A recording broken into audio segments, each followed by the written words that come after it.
हम 12 तारीख को जो अमन जरगा की पीके में सूबाई असम्बली में करना चाहते हैं, तो आज हम इंजीनियर साहब को दावत के लिए भी आए कि आप उसमें शिरकत भी करें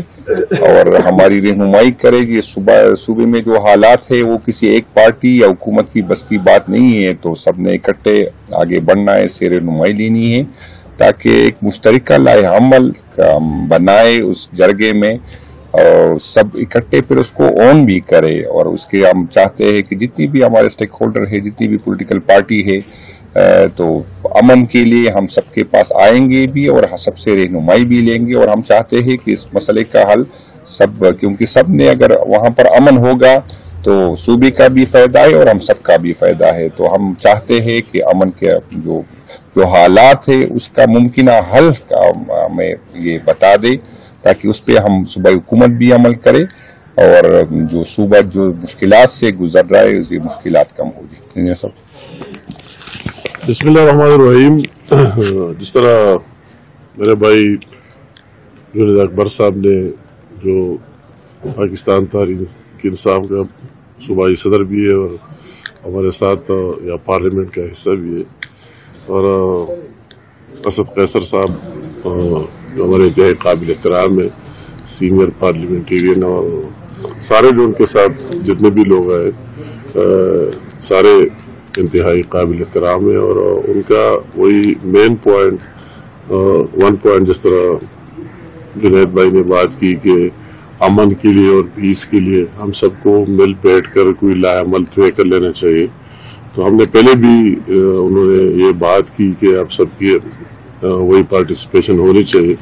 तो मैंने ज़रूर कहा कि बाज़ इश्यूज़ इस तरह है कि सियासत हम सबकी अपनी जगह, मगर ये अमन हम सबके लिए और न सिर्फ KPK के लिए। अगर KPK में बदमनी हो तो पूरे मुल्क में भी बदमनी होगी। और उसके मिसाल मैंने उनको लास्ट ईयर भी दिया था कि जो लास्ट उनका चीफ मिनिस्टर था उसने हमें दावत दी और हमने वो इख्तिलाफात और सारे चीज़ें एक साइड पर रख कर वही सीम हाउस भी गए और वो जरगे में बात भी की और पार्टिसिपेट भी किया। तो आज भी ये आए थे और उन्होंने जो इनिशिएटिव लिया है मैं उसको कदर की निगाह से देखता हूँ। और वही भी हमारी पार्लिमानी पार्टी है, उनको भी हमने कहा है, वही उनके लास्ट एक लंबी चौड़ी मीटिंग भी हुई कि आपको वही भी KP असम्बली के अंदर भी उसमें रोल प्ले कर लेना चाहिए। और अपना नुक्ता नज़र हर एक अपना अपना होता है कि किस तरह अमन आएगा और किस तरह पीस आएगा। तो बिल्कुल ये आए थे और मुझे भी उन्होंने दावत दी और चीफ मिनिस्टर साहब ने भी मेरे साथ बात की और स्पीकर साहब ने भी मेरे साथ बात की फ़ोन पर। और आज ये भी आया, हमने कहा बिल्कुल ये हम सबका इशू है और इससे हर चीज़ से बालातर होकर हम ज़रूर आएंगे, उसमें हिस्सा भी लेंगे और अपने तजावीज़ जो हमारे जहन में वो आप सबके सामने भी रखेंगे, क्योंकि पीस और अमन हम सब के लिए एक जैसा है। तो मैं उनको एक उनका शुक्रिया भी अदा करता हूँ, उनको वेलकम भी कहता हूँ कि आए और एक अच्छा, मैं इसको कहता हूँ कि अच्छा इनिशिएटिव भी ले और अल्लाह करे कि हम सारे इस पर अमल भी करें और जहन में जो तजावीज़ हो वो अमली तौर पर इम्प्लीमेंट भी हो जाए। हम सिर्फ ये बात जो है ना कहना चाहते हैं कि ये हमारी सूबे की रवायात हैं, हमेशा रही हैं कि जब भी कोई मसला होता है तो वो हम जरगों से और अफ़हाम तफ़हीम से आपस में बैठ के हल करते हैं। तो हमें चूंकि अब अफगानिस्तान के बॉर्डर पे है और वहाँ भी जो सूरत हाल है और खासकर जो अमन अमान की जो बॉर्डर एरिया सिचुएशन है वो किसी एक पार्टी की नहीं है। और ये मामला ऐसा है कि ये सियासत से बालातर है। हमें बहुत सीरियस मसला है अमन अमान का और सीरियस चैलेंज है। तो इसमें जरूरी है कि जितनी भी स्टेक होल्डर है और जितनी भी पॉलिटिकल पार्टीज हैं वहाँ वो सब मिल बैठ के इस मसले का हल निकालें। और हमने सियासत को एक साइड पर रखा है और अपने इलाके की अमन अमान के लिए हम आगे बढ़ना चाहते हैं।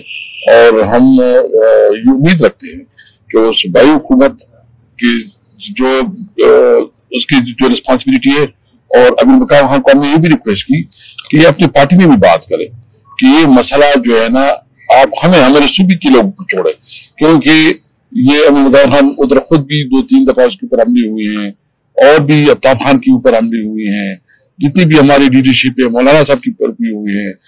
तमाम जो है ना ANP के ऊपर भी हुए, तो हम सब इसकी इफेक्ट ही है। तो हम सब ने मिल के, हमें पता है कि हमने क्या पॉलिसी बनानी है, कैसे चलाना है। तो जो भी हो, तो सूबे की अवाम और सूबे की लीडरशिप आपस में बैठ के एक मुत्तफ़िक़ अमल तय करे, तो वफाकी हुकूमत को फिर ये भी कन्वे करेंगे कि हमारी जो सिफारिशात है। तो बहुत मेहरबानी, हम मशकूर हैं कि आपने हमारी दावत कबूल कर दी। अच्छा सर, एक ये कि ये बहुत कम ही मौका मिलता है, आप इकट्ठे नजर आते हैं, लेकिन एक क्लियरिटी चाहिए पोजीशन पे कि सियासी जमात बतौर इख्तलाफात आप दोनों के दरमियान है, लेकिन PTI आपके पास आ गई। आर्मी चीफ जिस वक्त जाकर वहां के जिरगे के लोगों के साथ, उलमा के साथ बैठते हैं, तो वहां की सबसे बड़ी जमात जिसकी हुकूमत है PTI, उसमें से किसी वक्त को नहीं बुलाते। यानी रियासत PTI की हुकूमत को आइसोलेट कर रही है, और आप जिस मकसद के लिए आए थे वही मकसद उन्होंने भी पेश किया, और मैंने भी उनको वेलकम कहा, और जिसके लिए आए थे हमने वही कह दिया कि अमन की बात हो, पीस की बात हो, तो हम सारे एक है और एक ही साथ आएंगे। आप आए, बिल्कुल हम भी उसमें पार्टिसिपेट करेंगे। सर, ये भी बताएं कि मुल्क में जिस तरह आप